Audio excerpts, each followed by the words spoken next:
దేశ రాజధాని ఢిల్లీలోని ఒక కోర్టు జడ్జి ఆత్మహత్య చేసుకున్నటువంటి ఘటన కలకలం రేపుతుంది. ఎంతో మంది భార్యాభర్తల యొక్క కాపురాలను చక్కదిద్దేటువంటి తీర్పులిచ్చి, ఎంతో మంది కుటుంబాలను నెలకొన్నటువంటి సమస్యలకు తీర్పులిచ్చి నిలబడ్డటువంటి ఆ జడ్జి ఈరోజు తన కుటుంబంలో నెలకొన్నటువంటి తన భార్య నుంచి వచ్చినటువంటి ఎదురైనటువంటి సంఘటనలను భరించలేక తాను బలవన్మరణం చెందినటువంటి ఘటన ఒక్కసారిగా దిగ్భ్రాంతికి గురిచేసింది. మరో 4 దశాబ్దాల పాటు ఎంతో మందికి న్యాయం చెప్పాల్సినటువంటి యంగ్ జడ్జ్ జీవితం అర్ధాంతరంగా ఆగిపోవడం కలవరపెడుతుంది.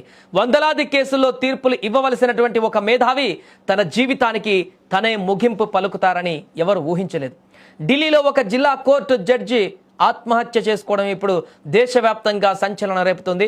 30 ఏళ్ల వయసులోనే న్యాయమూర్తిగా బాధ్యతలు చేపట్టి ఎందరికో ఆదర్శంగా నిలిచిన అమన్ కుమార్ శర్మ ఆత్మహత్య చేసుకోవడం ఇప్పుడు చర్చనీయాంశంగా మారింది. జడ్జి అమన్ కుమార్ శర్మ తన నివాసంలోని బాత్రూంలో ఉరివేసుకుని ప్రాణాలు తీసుకున్నాడు. అయితే ఇది కేవలం ఆత్మహత్యనా లేక దీని వెనుక బలమైన కారణాలు ఉన్నాయా అన్న కోణంలో పోలీసులు దర్యాప్తు మొదలుపెట్టారు. అయితే అమన్ కుమార్ శర్మ భార్య కూడా ఒక న్యాయాధికారి కావడం ఇక్కడ గమనార్హం. ఇద్దరు చదువుకున్న వారే, ఇద్దరు సమాజంలో అత్యున్నత హోదాలో ఉన్నవారే. మరి అలాంటి వారి మధ్య ఏం జరిగింది? అమన్ తండ్రి చేస్తున్న ఆరోపణలు ఇప్పుడు ఈ కేసును మరో మలుపు తిప్పాయి. అయితే తన కొడుకు వేధింపుల వల్లే చనిపోయాడని అమన్ తండ్రి ఇప్పుడు ఆరోపిస్తున్నాడు. గత కొంతకాలంగా భార్యాభర్తల మధ్య మనస్పర్ధలు ఉన్నాయని, అవి కాస్త పెద్దవయ్యాయని తెలుస్తోంది.